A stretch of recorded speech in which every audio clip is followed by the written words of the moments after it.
Tesla या इस segment की स्पोर्ट्स कार भूल जाओगे जब EV6 GT लाइन चला लोगे। भाई साहब क्या जाती है ये। आगे स्पीड ब्रेकर है, मैंने यहाँ पे हल्का सा ब्रेक प्रेस किया और ये ऐसे करके कंट्रोल में है कार। जब कार कंट्रोल में होती है तो उसमें दो फैक्टर्स ऐड हो जाते हैं, आप कॉन्फिडेंस फील करते हैं और आप अच्छे से ड्राइव कर पाएंगे। अब इसमें ना यहाँ पे फास्ट चार्जर है, यहाँ पे होम चार्जर लग सकता है। देखो कुछ इस टाइप के फीचर हैं, इसको मैं क्लिक करता हूँ तो ये ऑटोमेटिकली ऐसे करके क्लोज हो जाता है। ये जो इसके एलिमेंट्स हैं आउटस्टैंडिंग लगते हैं। ये जो ब्लू कलर अभी आप देख रहे हो सोफिस्टिकेटेड कलर है, ऐसा लग रहा है जैसे ना रैप हो रखी है कार, बट ये रैप नहीं हुई। तो लोगों ने पूछा क्या ये रैप कर रखी है कार, मैंने कहा नहीं, ये तो पेंट है, ये तो मैट पेंट है। तो हाथ लगा के देखा तो सच में बहुत ज़्यादा क्लीन और लग्जरियस ये पेंट है। एक तो ये कार चौड़ी ज़्यादा है, इस वजह से इसके अंदर स्पेस बहुत अच्छे से मैनेज है। ये जो सीट्स देख रहे हो ये चौड़ी चौड़ी सीट्स हैं। बैठ तो यहाँ पे 3 ही लोग ही सकते हैं, मैं चाहूँ तो 4 को भी बिठा लूँ, बट 3 लोग जो बैठेंगे वो खुले खुले बैठेंगे, उनको एक एक्सपीरियंस मिलेगा, एक गुड एक्सपीरियंस। जो पीछे बैठने वाले होंगे, जैसे कोई किसी को अगर एक्सेस चाहिए तो यहाँ से एक्सेस जो है ये भी आपको मिल जाता है आपकी बूट का। आप चाहो वहाँ पे कोई कैश रखना है, कोई सामान रखना है, कोई छोटा पर्स है, यहीं से बूट में डाल दिया, यहीं से सामान ले लिया। कुछ खाने पीने की चीज़ है, यहीं से ले लिया, यहीं से रख दिया। इनफैक्ट कि अगर आपके पास फायर आर्म भी है तो भी आपने यहाँ पे बूट में यहाँ पे उसका होस्टर लगा रखा है साइड में, और यहीं से फायर आर्म निकाला और यहाँ पे लिया है। गाड़ी के अंदर नहीं है, फायर आर्म होस्टर के अंदर डाला और ये ऐसे करके इसको लॉक कर दिया। किसी को पता भी नहीं चलेगा कि आपकी गाड़ी में फायर आर्म है जब तक आप डिग्गी नहीं खोलते हैं। तो देखो इन गाड़ियों में इंजन तो होता नहीं, बैटरी होती है और वो भी फ्लैट बेड पे है। मोटर्स भी पीछे की तरफ लगी हुई हैं, तो फ्लैट बेड है बिल्कुल। तो यहाँ पे एडवांटेज ये मिल जाती है कि यहाँ पे स्टोरेज स्पेस मिल जाता है, कुछ इस टाइप का दिखता है। अब ये जो आपको दिख रहा होगा कूलिंग सिस्टम और लिक्विड्स हैं, ये हर एक कार में सेम ही होते हैं, बिकॉज जो बैटरीज हैं और जो मोटर्स हैं उनमें भी कूलेंट चलता है। तो हमें रेडिएटर, कूलेंट, फैन, ये सारी चीज़ें चाहिए होती हैं। यहाँ पे लिखा है EV6 और यहाँ पे भी आपको ये जो स्टोरेज है ये इतनी बड़ी मिल जाती है। और ये सबसे बढ़िया चीज़ मुझे बात क्या लगती है, ये गर्म नहीं होती ये स्टोरेज। ऐसा नहीं है कि इंजन के ऊपर कोई बॉक्स रख दिया, बट ये गर्म नहीं होता है यहाँ पे। तो यहाँ पे आप अपना कुछ सामान रख सकते हो, चार्जर वगैरह जो पोर्टेबल चार्जर होता है वो यहाँ पे आ सकता है। ये एक एडवांटेज है।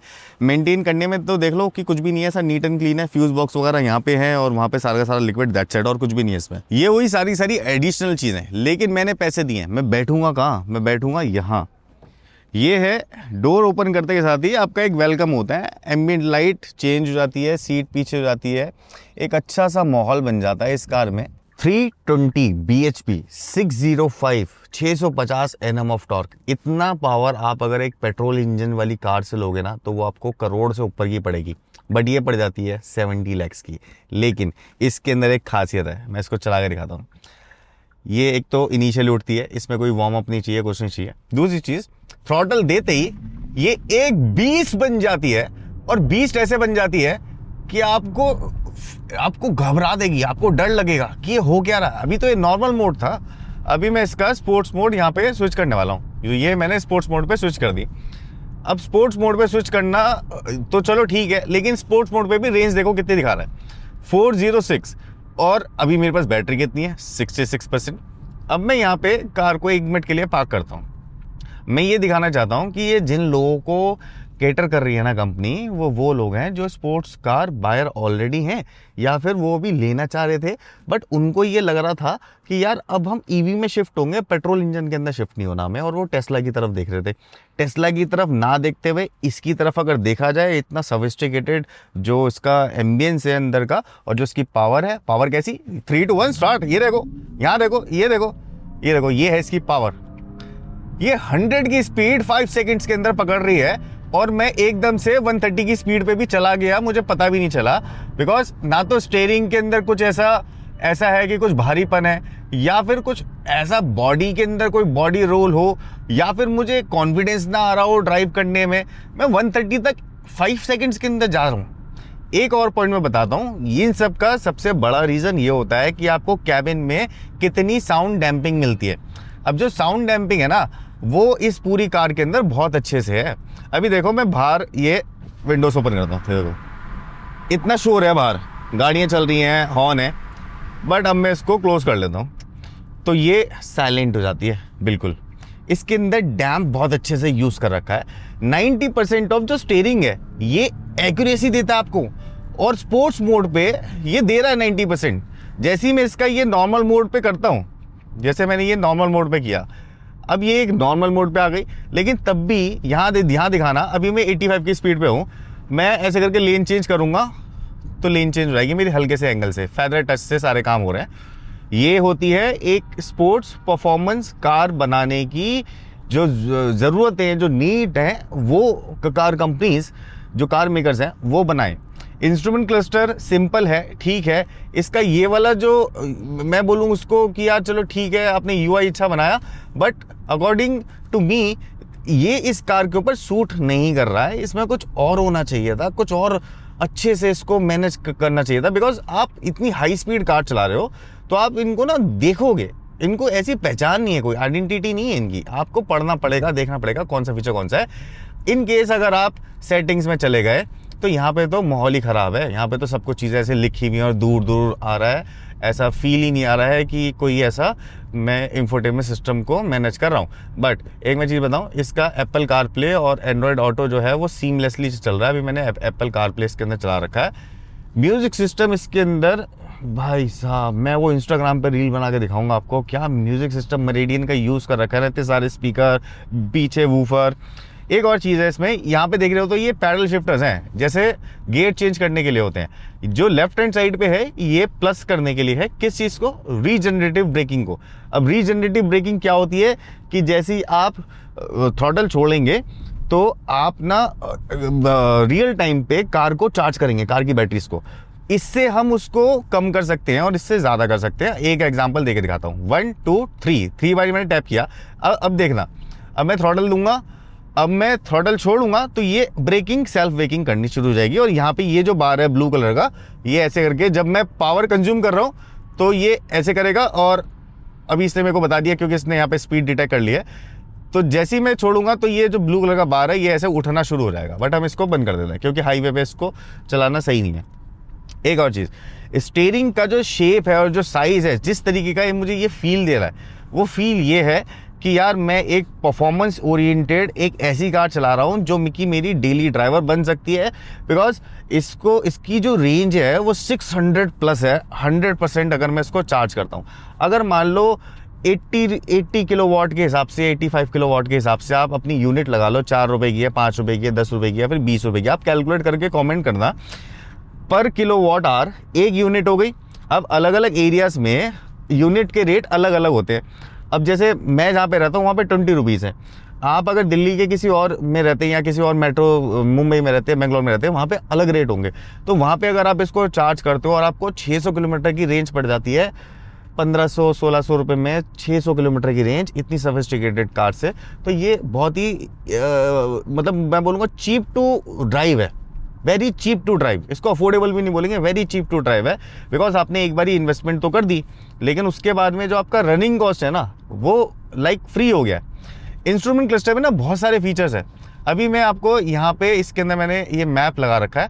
अभी यहाँ पे जैसे ये एडास रिलेटेड फीचर आ जाएंगे। अभी मैं इसका क्रूज़ ऑन करता हूँ और इसका लेन असिस्ट भी ऑन कर देता हूँ। क्रूज़ ऑन कर दिया मैंने, अब मैंने क्रूज़ लगा रखा है। आगे ट्रक चल रहा है, मेरे को कोई टेंशन नहीं लेनी, कार अपने आप मुझे लेन में रखेगी। मैंने हाथ छोड़ रखे हैं, थ्रॉटल छोड़ रखा है, ब्रेक सब छोड़ रखा है।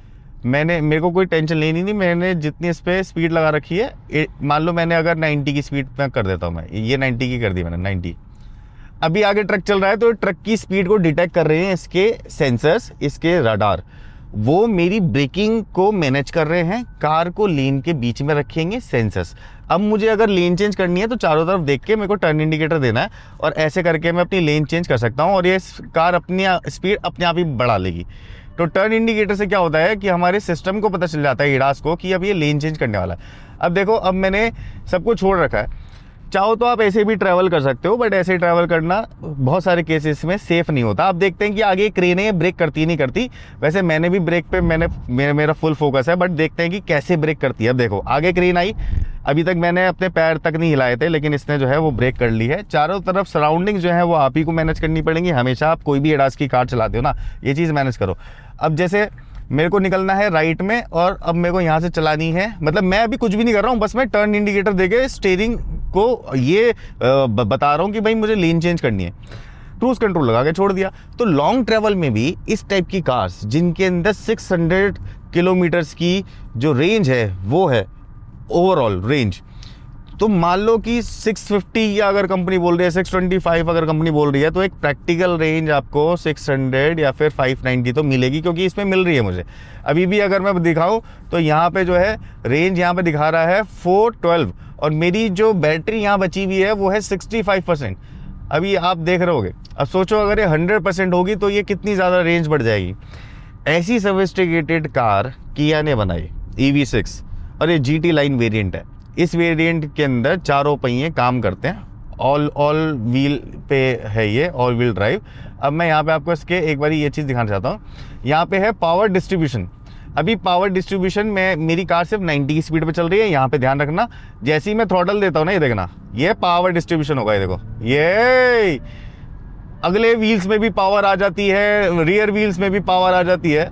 मतलब अगर कोई ड्राइविंग या कार एंथुजियास्ट है ना, उसके लिए इस टाइप की कार्स तो एक टाइप का वरदान हो सकती हैं, बिकॉज आपने ऐसी कार ले ली है जो कि एक स्पोर्ट्स कार के मज़े देगी, पॉकेट पे भारी नहीं पड़ेगी। एक बारी की इन्वेस्टमेंट तो है, लेकिन स्टेटस सिंबल है ये बाहर से जब लोग इसको देख रहे हैं बहुत ज़्यादा अट्रैक्ट हो रहे हैं। लोग कार से मतलब पूछते हैं और फिर रोक के स्लो करके पूछ रहे हैं कि ये भाई ये कार कौन सी है, बड़ी सुंदर सी लग रही है। लेकिन फिर जब वो देखते हैं कि किया की है तो कहते हैं कि किया की कार है, विश्वास ही नहीं होता लोगों को।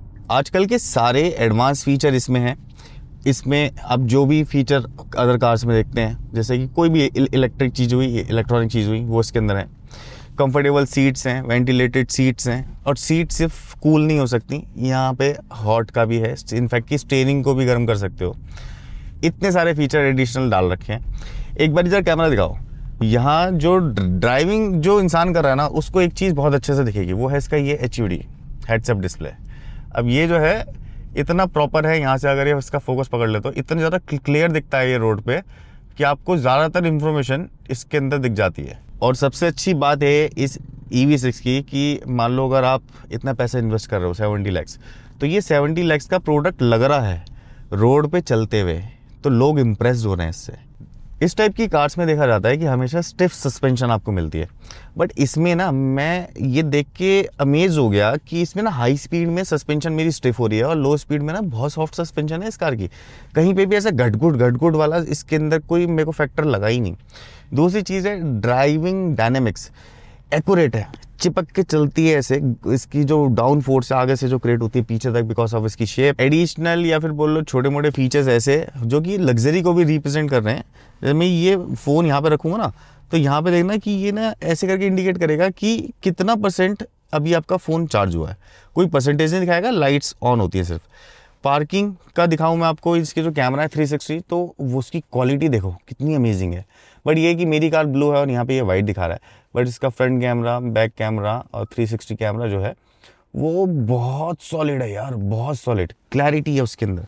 पार्क, ऑटो होल्ड, ऐसे बहुत सारे मतलब इसके अंदर जो EVs के अंदर हम देखते हैं सोफिस्टिकेशन वाले जो फीचर्स होते हैं वो ऑलरेडी इसके अंदर डाल दिए हैं। काफ़ी सारी कार मैंने चलाई थी ये वीडियो बनाने से पहले, बिकॉज 3 दिन के लिए मेरे पास में, तो ये सबसे लास्ट डे है जिसमें मैं ये वीडियो बना रहा हूँ। बट 2 दिन तक मैंने इसको बहुत चलाया, बहुत ही चार्ज किया। मैं आपको बता दूँ इसके अंदर फास्ट चार्जिंग जो है 20 मिनट्स वाली, वो वाले फास्ट चार्जर जो होते हैं हाई वोल्टेज वाले, इसकी कितनी kWh बैटरी है किलोवाट आवर की, वो सारी की सारी आप डिस्क्रिप्शन में गूगल पे लिख दोगे। उसके लिए मैंने ये वीडियो नहीं बनाया। मैंने सिर्फ ये वीडियो बनाया कि क्या इसके अंदर फील आएगी, ये फील क्या है, चार्म क्या है इस कार का, क्यों इंसान पैसे देगा इसके लिए। अगर वो किलोवाट आवर देखेगा, वो देखेगा कि कितना ये है, कितना वो है, कितना mm है, उससे मतलब नहीं है। मतलब है 3 चीज़ों से। एक है हॉर्स पावर 320 bhp, एक है टॉर्क 605 Nm ऑफ टॉर्क, तीसरा है सबसे बड़ा मेरे को जो लगता है कि रेंज एंजाइटी नहीं होगी यार 600 किलोमीटर से ऊपर की रेंज है इसकी, इतनी सारी पावर होने के बाद में भी 600 किलोमीटर से ऊपर की रेंज है। इट मीन्स कि मैं अपना पता नहीं कितना काम निकाल सकता हूँ इससे। क्या पता मैं इसको 10 दिन में एक ही बारी चार्ज करूँ, बट मैंने इसको बहुत सारी बारी चलाया, मैंने इसको बहुत चलाया। मैंने इसको अपने घर वाले चार्जर से, एक पोर्टेबल चार्जर मिलता है इसके साथ में, ये वाला चार्जर। तो अगर आप कहीं घूमने जा रहे हैं ना, तो अपनी राइड को प्लान करना अकॉर्डिंगली, बिकॉज इसकी जो बैटरीज हैं वो काफ़ी बड़ी हैं। इसमें जो ये चार्जर कंपनी आपको ऐसे ही दे देती है ना, ये वाला वॉल चार्जर जो है छोटा सा पोर्टेबल, इसके अंदर जो घंटे लगे मुझे इसको चार्ज करने में वो पूरे 2 दिन लगे, 24 घंटे। उसके बीच के अंदर मैंने हटाया भी था प्लग एक बारी। बट आप मान लो कि आपके 35 से 40 घंटे लगेंगे इसको फुल चार्ज करने में इस वाले चार्जर से। बाकी आप वॉल माउंटेड जो होते हैं उससे चार्ज करोगे कम टाइम लगेगा, पावर चार्जर से करोगे कम टाइम लगेगा, एक्सट्रीम जो बूस्ट चार्जर होते हैं बूस्टर उससे चार्ज करोगे कम टाइम लगेगा। ऐसे ही है ओवरऑल देखा जाए तो मेरी रेटिंग इस कार की परफॉर्मेंस और इसके जो डिज़ाइन है उसको लेते हुए मैं इसको 10 में से 9 नंबर दूंगा। बिकॉज मेरे पास अगर बजट है ये 70 लाख रुपए वाला और मेरे को 600 किलोमीटर की रेंज वाली एक कार मिल रही है जो भागने में है एक्यूरेट, जिसके अंदर फंक्शनैलिटी है भर के, दिखने में सुंदर है, रोड प्रेजेंस है उसके साथ में, एक इंप्रेशन बना रही है मेरा लाइफस्टाइल को और ज़्यादा इन्हेंस कर रही है, तो मेरे को और क्या चाहिए। और पेंट स्कीम भी ऐसी है जो कि ये वाला ब्लू है जो कि मेरे को बहुत ज़्यादा पसंद आ रहा है। नेक्स्ट वीडियो बहुत जल्दी किसी और चीज़ पे, और वो भी डिटेल वाला, देखना मत भूलना किंग इंडियन पर। बाय बाय, सब्सक्राइब कर लो।